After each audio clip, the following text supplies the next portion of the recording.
Hello friends, welcome to this channel stock market info. तो चलिए friends, video को start करेंगे। बहुत सारी अपडेट्स हैं मार्केट को लेकर, उसको कवर करेंगे। सबसे पहले मन्नप्पुरम फाइनेंस, इनके आए थे Q1 के रिजल्ट्स कैसे थे? रिजल्ट्स बहुत ही अच्छे थे हर फ्रंट पर। अगर आप नेट प्रॉफिट देखो तो वो पहुंच चुका है 584 करोड़ तक, जो पिछले साल था 138.3 करोड़। तो अगर आप परसेंटेज टर्म्स में निकालो तो बहुत ही अच्छी ग्रोथ जो है नेट प्रॉफिट में आई है। नेट इंटरेस्ट इनकम भी अगर आप देखो तो 28.1% की ईयर ऑन ईयर बेसिस की ग्रोथ दिखी है नेट इंटरेस्ट इनकम में। उसके बाद फ्रेंड्स, कंपनी ने जो है इंटरिम डिविडेंड भी डिक्लेयर किया ₹1 पर इक्विटी शेयर का, और उसकी रिकॉर्ड डेट भी जो है कंपनी ने सामने रखी है, वो है अगस्त 17। तो इंटरिम डिविडेंड, इसके लिए कोई और भी परमिशन लेने की ज़रूरत नहीं है, तो सीधा ही शेयर होल्डर्स को ये डिविडेंड मिल जाएगा। उसके बाद HLE ग्लासकोट, इस कंपनी में लग गया 20% का लोअर सर्किट। तो ऐसा क्या हो गया? यस, कंपनी के रिजल्ट्स फ्रेंड्स बहुत ही ख़राब थे हर फ्रंट पर।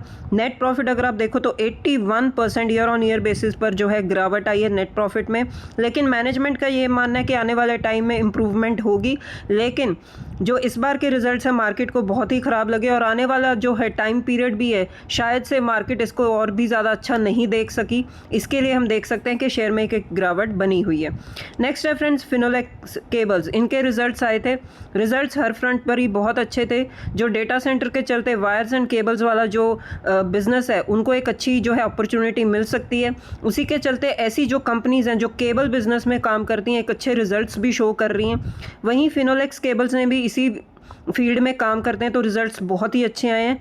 अगर आप देखो तो शेयर में एक अच्छी तेज़ी बनी, क्योंकि जो रेवेन्यू है उसमें 44% की ग्रोथ है, और प्रॉफिट भी अगर आप देखो तो 53% की ग्रोथ है। तो जब रिजल्ट्स कंपनी ने डिक्लेयर किए फ्रेंड्स, एक अच्छी जो है तेज़ी भी बनी शेयर में। उसके बाद MRF के रिजल्ट्स आए थे। नेट प्रॉफिट में गिरावट आ चुकी है 2% की, लेकिन रेवेन्यू जो है, टॉप लाइन जो है, वो अच्छी ग्रो हुई है।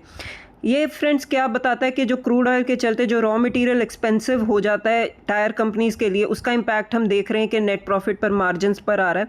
सारी की सारी टायर कंपनीज़ ने ढीले ही रिजल्ट्स दिए हैं, एक्सेप्ट बालकृष्ण इंडस्ट्रीज़, इनके रिजल्ट्स बहुत अच्छे आए थे। C8 ने सबसे पहले रिजल्ट डिक्लेयर किए थे, वो भी बहुत ख़राब थे। तो टायर कंपनीज़ पर जो है इम्पैक्ट आता दिख रहा है। उसके बाद फ्रेंड्स, एथर एनर्जी में अच्छी तेज़ी थी। उसके बाद ओला इलेक्ट्रिक, इन दोनों कंपनीज़ में एक अच्छी तेज़ी बनी हुई थी। क्यों?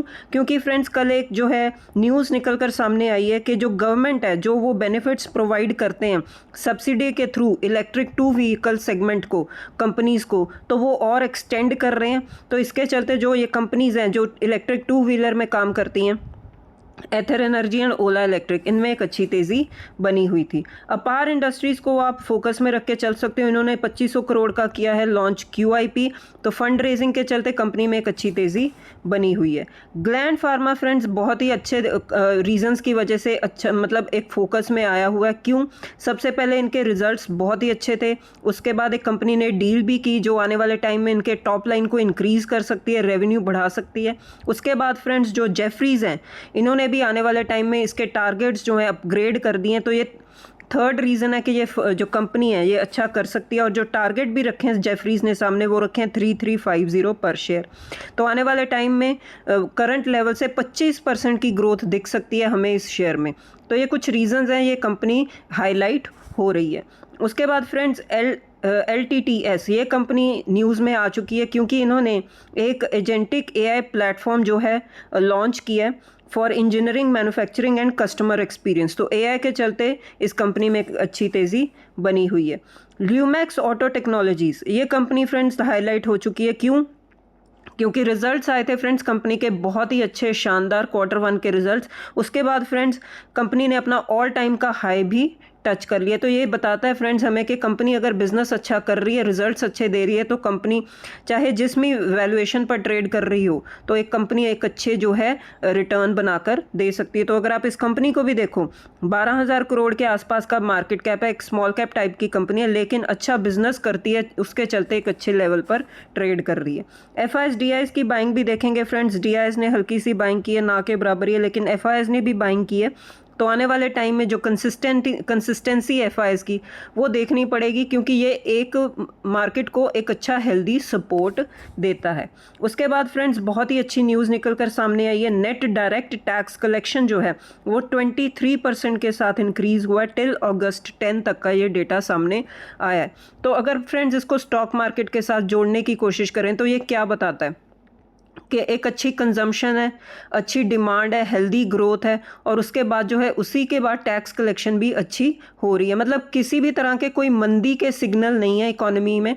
उससे होता क्या है फ्रेंड्स, आने वाले टाइम में जो टैक्स कलेक्शन होती है उसको इससे एक गवर्नमेंट को सपोर्ट मिलती है, फिस्कल डेफिसिट जो है हमारा उस पर कम प्रेशर पड़ता है, और आने वाले टाइम में जो गवर्नमेंट या जो आरबीआई फाइनेंस मिनिस्ट्री है जो उन्होंने इकोनॉमी को लेकर जो डिसीजंस लेने हैं उसके लिए वो थोड़ा सा कॉन्फिडेंट होते हैं। तो ये कुछ चीज़ें फ्रेंड्स जो इकोनॉमी के लिए अच्छी होती हैं, हेल्थ इकोनॉमी की बताती हैं, उससे डायरेक्ट इम्पैक्ट हमारी जीडीपी पर भी आता है। उसके बाद फ्रेंड्स जो हम देख रहे हैं कि जो निफ्टी 50 का जो रीबैलेंसिंग हो रही है उसमें वेदांता की जो कंपनीज़ हैं उनको बहुत ही अच्छा फ़ायदा मिल सकता है, क्योंकि आने वाले टाइम में वेदांता की जो कंपनीज़ हैं उसमें इन्फ्लो आ सकता है $159 मिलियन का। ये प्रोजेक्शन होती है फ्रेंड्स, पैसिव इन्फ्लोज होते हैं, क्योंकि जब भी निफ्टी 50 की रीबैलेंसिंग होती है या इंडेक्स किसी भी इंडेक्स की रीबैलेंसिंग होती है और कंपनी अगर कोई भी कंपनी उसमें ऐड होती है तो वो पैसिव इन्फ्लो उसमें आना शुरू हो जाते हैं। तो ऐसा ही कुछ हो रहा है, और वेदांता की जो कंपनीज हैं उसमें वेदांता एल्यूमिनियम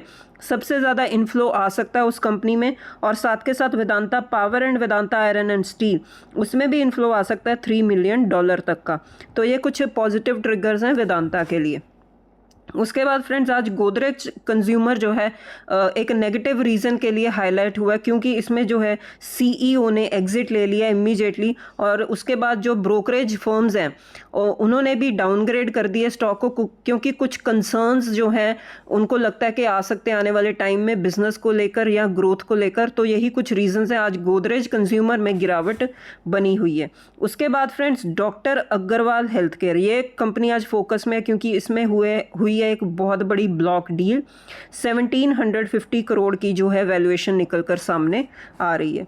उसके बाद फ्रेंड्स जाते जाते एक आईपीओ आ रहा है शिप रॉकेट। तो आईपीओ जब लॉन्च हो उससे पहले जो कंपनी ने 727 करोड़ जो है उन्होंने रेज किए हैं फ्रॉम एंकर इन्वेस्टर्स। तो इसके चलते अगर आप आईपीओ मार्केट को ट्रैक करते हो तो आप इस कंपनी को फोकस में रख के चल सकते हो। तो ठीक है फ्रेंड्स, इस वीडियो में इतना ही, अब मिलते हैं नेक्स्ट वीडियो में। Till then bye bye.